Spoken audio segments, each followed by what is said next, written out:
नमस्कार, स्वागत है आप सभी विद्यार्थियों का आपके अपने यूट्यूब प्लेटफॉर्म उदय एजुकेशन में। विद्यार्थियों इस वीडियो में बात करेंगे अर्धवार्षिक और बोर्ड परीक्षा 2022-23 की दृष्टि से इम्पोर्टेंट कक्षा 5 की पर्यावरण अध्ययन के पेपर के बारे में, जो कि आपके आने वाले परीक्षा की दृष्टि से काफ़ी इम्पोर्टेंट रहने वाला है।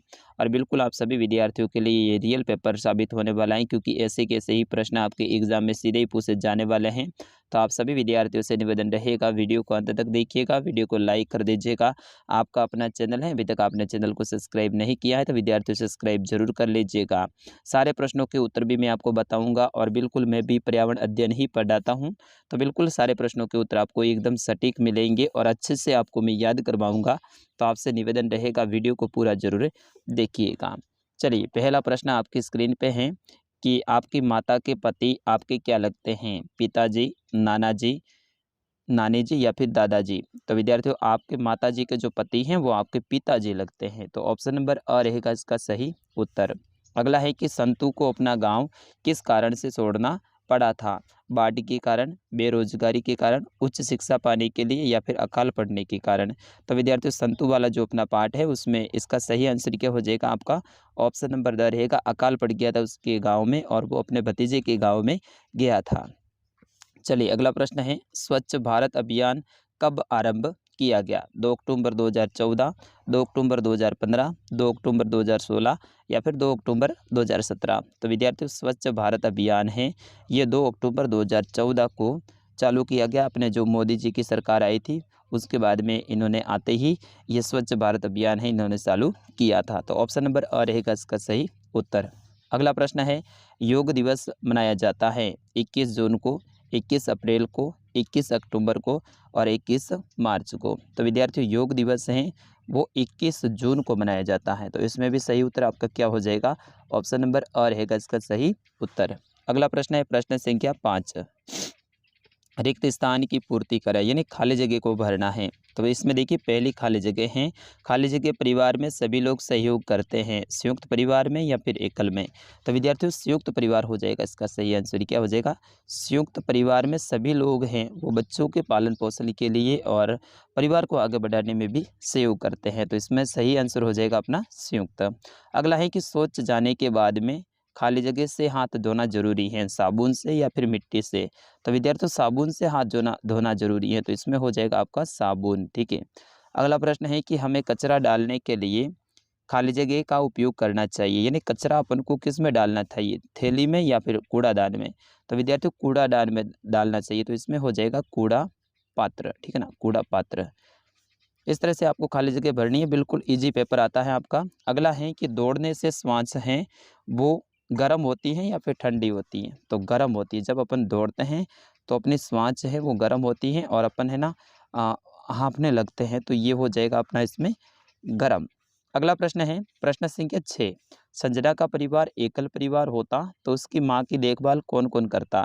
तो विद्यार्थियों, संजना का परिवार यदि एकल परिवार होता तो उसकी माँ की देखभाल कौन करता? एक तो करती संजना खुद और एक करते संजना के पिताजी। तो संजना और संजना के पिताजी हैं वो उनकी माँ की देखभाल करते हैं। अगला प्रश्न है, एकल परिवार बनने के क्या क्या कारण हैं? तो विद्यार्थियों, एकल परिवार के कारण हैं बहुत ज़्यादा हैं, लेकिन मैं कुछ कारण हैं आपको बता रहा हूँ, आप ध्यान से इन कारणों को देख लीजिएगा। तो विद्यार्थियों, पहला कारण है उच्च शिक्षा पाने के लिए। एक तो होता है उच्च शिक्षा पाने के लिए, दूसरा आपका कारण है रोजगार की तलाश में, तीसरा है आपका परिवार में सदस्यों की संख्या अधिक होना, चौथा कारण है आय और व्यय करने की क्षमता के ऊपर भी निर्भर होता है, क्योंकि कमाने वाले कम होते हैं, खाने वाले ज़्यादा होते हैं, इस कारण से भी संयुक्त परिवार है वो एकल में बढ़ते हैं। पांचवा कारण आप लिख सकते हैं शहरों में मकानों का छोटा होना। ठीक है ना, शहरों में मकानों का छोटा होना। इस तरह से आपको अलग अलग कारण हैं, वो लगभग 7-8 कारण हैं, वो लिख देने हैं। चलिए, अगला प्रश्न है प्रश्न संख्या 8, संतु को दूसरे गांव में किन किन समस्याओं का सामना करना पड़ा होगा? तो संतु को दूसरे गांव में रहने का, खाने पीने की व्यवस्था का और उचित जगह का और साथ ही बच्चों की पढ़ाई का, ठीक है ना, आदि समस्याओं का सामना करना पड़ा होगा।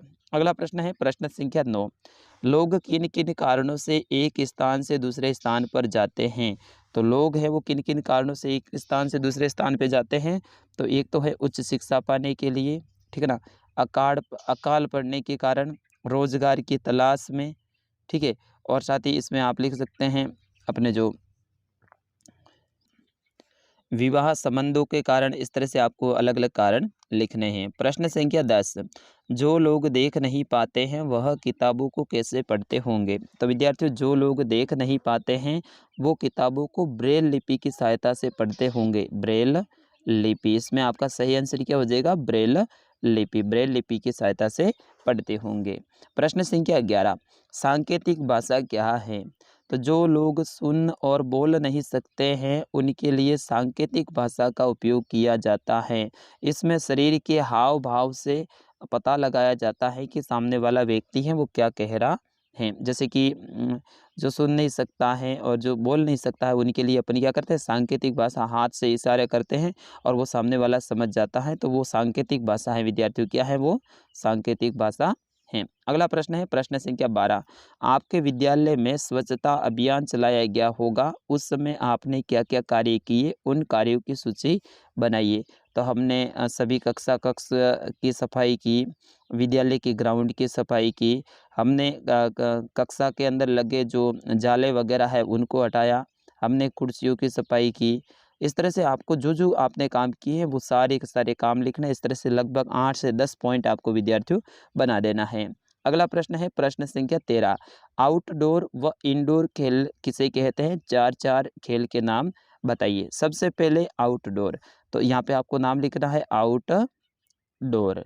फिर उसके बाद में आपको इसका उत्तर लिखना है, वे खेल जो खुले मैदान में खेले जाते हो आउटडोर खेल कहलाते हैं। खुले मैदान में जैसे अपन खेलते हैं ना, तो वो खेल होते हैं आउटडोर।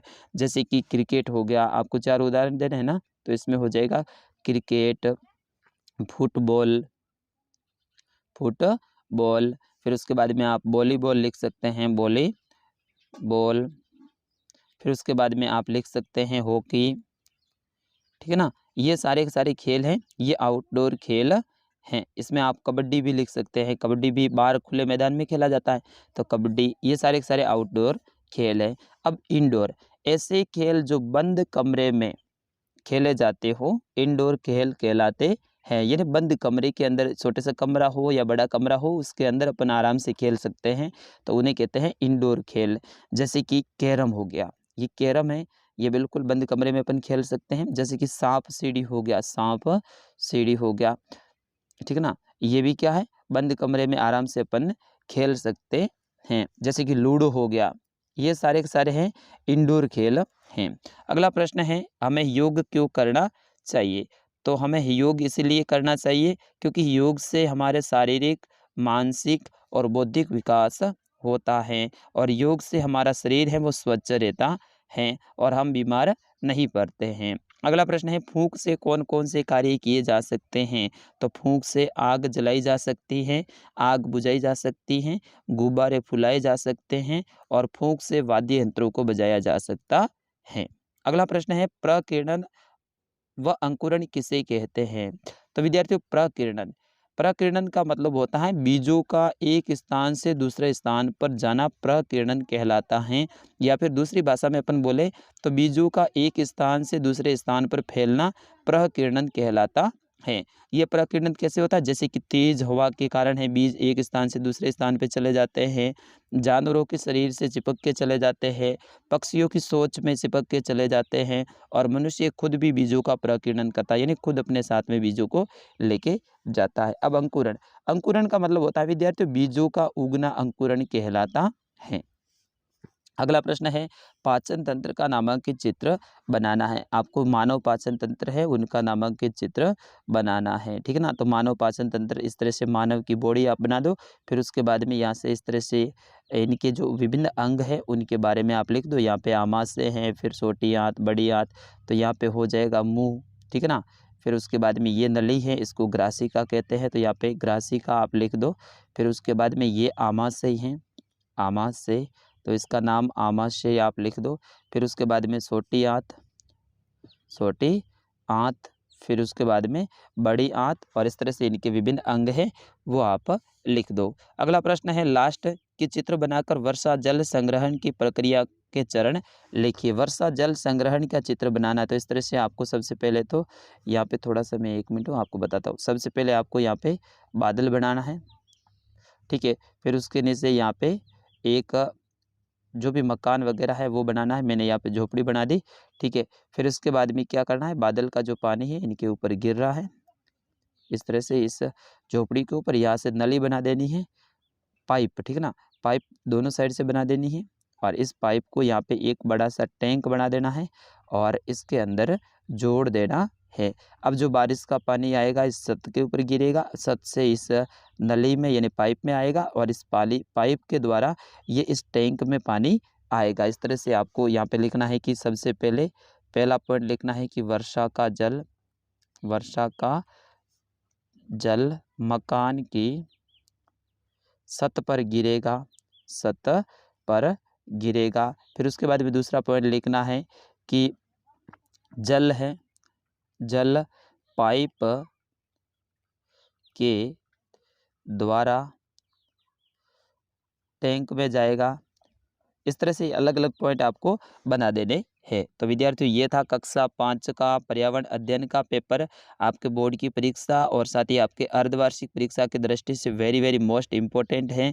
मैंने कोशिश की है सारे प्रश्नों के उत्तर बताने की और आप सभी विद्यार्थियों ने इन प्रश्नों को अच्छे से याद भी कर लिया होगा और अच्छे से तैयार भी कर लिया होगा। विद्यार्थियों अब आप सभी को करना है एक काम, चैनल को सब्सक्राइब करना है, ठीक है ना। इस चैनल के नीचे देखो सदस्यता लें या फिर सब्सक्राइब करें ऐसा नाम दे रखा है, उसके ऊपर क्लिक कीजिए और चैनल को सब्सक्राइब कर लीजिए और वीडियो को एक लाइक करना है और अपने स्कूल का नाम है कमेंट बॉक्स में लिखना है। तो मिलते हैं विद्यार्थियों अगले वीडियो में, तब तक के लिए आपके अपने सर उदय सर को दीजिए आज्ञा। नमस्कार, जय हिंद।